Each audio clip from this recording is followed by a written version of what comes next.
किसी साधक ने कहा कि हमारी उपासना पद्धति श्री गौड़ीय परंपरा के अनुसार है और हमारे ऊपर कृपा श्री महाप्रभु वल्लभाचार्य जी की, गोसाई श्री विठलनाथ जी की, श्रीनाथ जी की कृपा हो रही है, तो मेरा मार्गदर्शन करें, मैं क्या करूं। अरे भाई, न तो भगवत स्वरूपों में भेद है, ना ही आचार्यों में भेद है, भेद हमारी बुद्धि में है।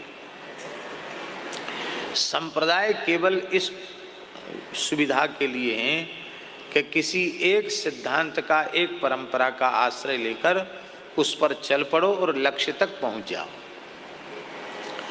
लक्ष्य पर पहुंचने के बाद कोई झगड़ा नहीं है।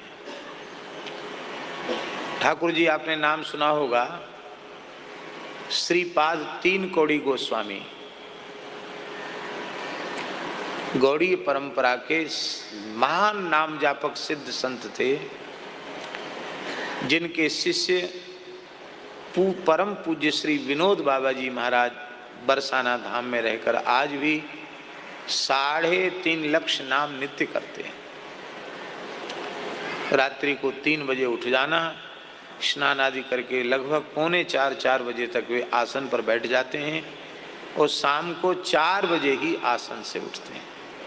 सवेरे 4 बजे से लेके शाम को 4 बजे तक, और फिर कुछ आहार लेके परिक्रमा चले जाते हैं।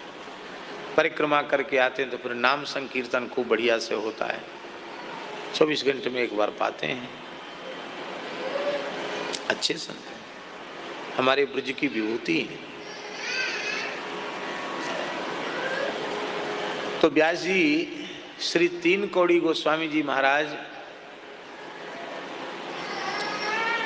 श्री चंद्र सरोवर में रह करके भजन कर रहे थे।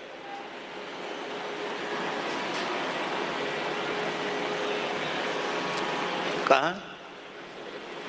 जहाँ सूर्य श्याम गौशाला है, वहां रहकर श्री गोस्वामी जी भजन कर रहे थे।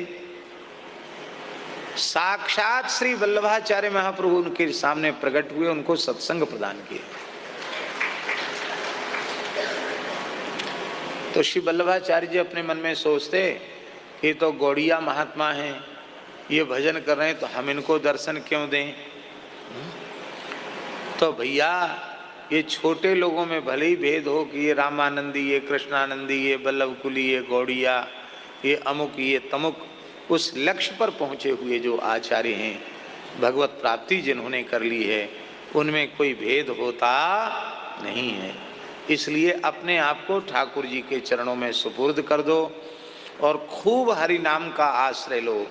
श्री नाम महाराज ही आपके मार्ग को प्रकाशित कर देंगे और आपको सद्गुरु खोजना नहीं पड़ेगा। आपके जो सद्गुरु भगवान के द्वारा सुनिश्चित किए गए हैं, वे स्वतः ही प्राप्त हो जाएंगे। बस नाम महाराज की शरण ले लो, नाम का आश्रय ले लो।